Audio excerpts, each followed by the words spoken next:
They shot down his P-51, so he stole a German fighter and flew home. It sounds like a legend, something whispered in airfields and barracks, but this story is true. February 1945, Eastern Germany. The Oder River Valley lay blanketed in snow, scarred by retreating Wehrmacht columns and the craters of Allied bombing raids. The skies above were a deadly chessboard of American Mustangs and German fighters, each trying to dominate the other. In this frozen theater, one young American pilot, First Lieutenant James "Jimmy" Hargrave of the 354th Fighter Group, found himself stranded behind enemy lines after his Mustang was shot down. Captured, desperate, and surrounded by the enemy, he would attempt an escape that would defy imagination. James Hargrave was 23 years old, a native of Nebraska, trained in the North American P-51 Mustang, flying out of RAF Boxted in Essex, England. His unit, the 354th Fighter Group, known as the Pioneer Mustang Group,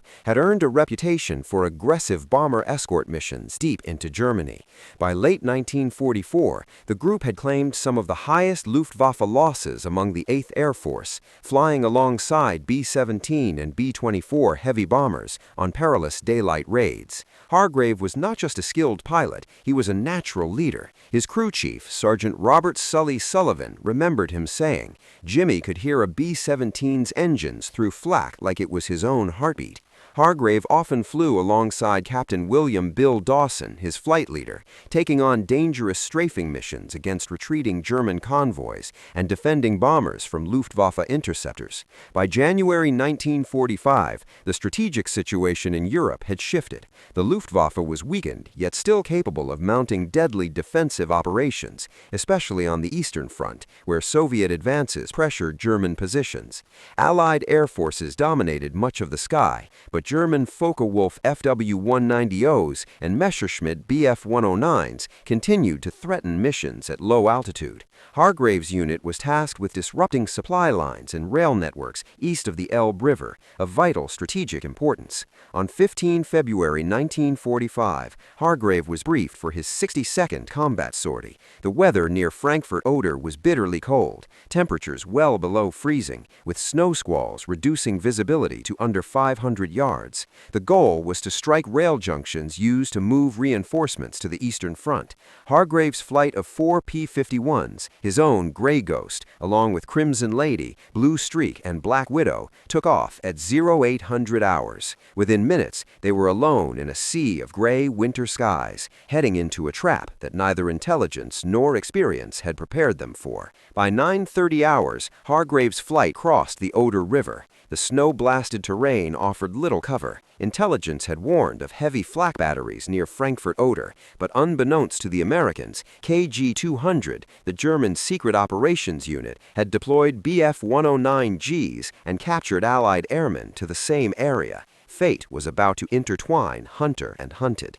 At 9:55 hours, Hargrave's flight reached the rail yards. The first strafing pass was textbook. Rockets slashed the air. P-51s dived through smoke and fire. Then, at 10,000 feet, the crackle of intense flak erupted. Concealed batteries opened up with deadly precision. "Break left! Break left!" Hargrave shouted. Crimson Lady banked hard, fuselage rattling like paper in a storm. Blue Streak was hit, flames licking her right wing. The radio sputtered, then went silent. Black Widow dove to cover the stricken aircraft. Hargrave's Mustang shuddered violently as flak shredded his left wing. A direct hit tore through the oil cooler. Smoke filled the cockpit. "Mayday! Engine's gone!" he shouted, but his flight was scattered. Blue Streak plummeted. Black Widow spun away. Hargrave pulled the canopy release, eyes on the devastated rail yard, then pushed the stick forward, forcing the crippled Mustang toward the frozen fields below. The crash at 10:30 hours was savage. His helmet cracked. The Mustang lay in ruin, wings twisted, fuselage shredded. His leg was bleeding, ankle swollen.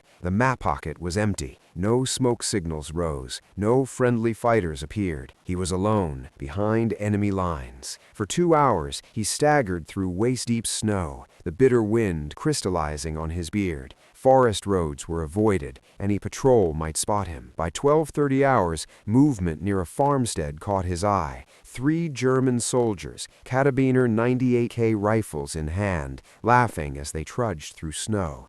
They were less than 300 yards away. What happened next would become legendary. Hargrave froze as the Germans passed, snow drifting around him, wind howling in his ears. One of the soldiers stopped, pointed. Hargrave knew capture was imminent. Hands raised, he was cuffed and loaded into a half-track, engine sputtering like a wounded beast. Nearby lay the airstrip, lined with camouflaged FW-190s, Bf-109s, and even a few captured Allied aircraft, repainted in Luftwaffe markings. Inside the compound, under canvas and frost, Hargrave was handed to German guards and marched into a dimly lit room thick with fuel and metal. Other prisoners, British, American, Canadian, slumped on benches, some wounded, others staring blankly. A senior NCO, Oberfeldwebel Kurt Steiner, fluent in English, surveyed him. "You have spirit," he said, "but the war, Herr Hargrave, goes badly for us." Hours passed in questioning. Hargrave gave minimal information, protecting his countrymen, while his mind raced. By 1700 hours, the cold had numbed him. Night fell. Guards herded prisoners to bunks in a repurposed hangar. Memories of home pierced his fatigue. Coffee at dawn, laughter in Nebraska, the warmth of a woman's embrace. Then, in half-light, he noticed it, a single Bf-109 G6 under canvas, unguarded, spinner chipped, swastika faded, silhouette promising flight. Little did they know how he would exploit the night. Darkness fell. Frost crept across the tarmac. Guards assumed all prisoners were secured. Hargrave slipped from the hold, each step crunching over snow, ankle aching, breath freezing. At 21:30 hours, he reached the Bf-109, canopy iced but intact. A small maintenance toolkit lay nearby. Hands shaking, he pried it open. Cockpit frozen, engine silent, fuel tanks full. A step behind him, a guard. Hargrave fired twice with his .45.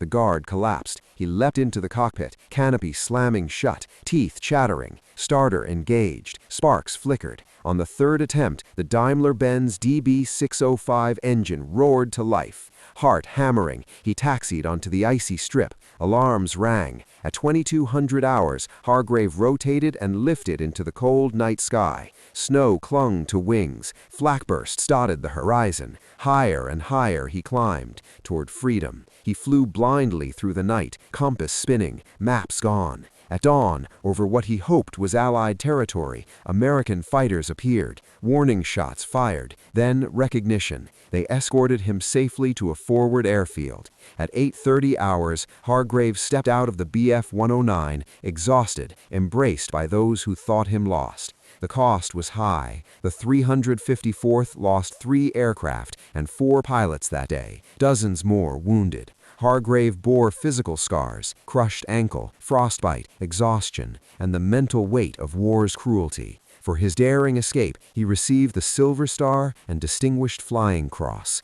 The Bf-109 he stole was later studied by Allied engineers, providing intelligence on German late-war fighter design. Hargrave never recounted the escape lightly. It was a testament not to bravado, but to sheer survival against impossible odds.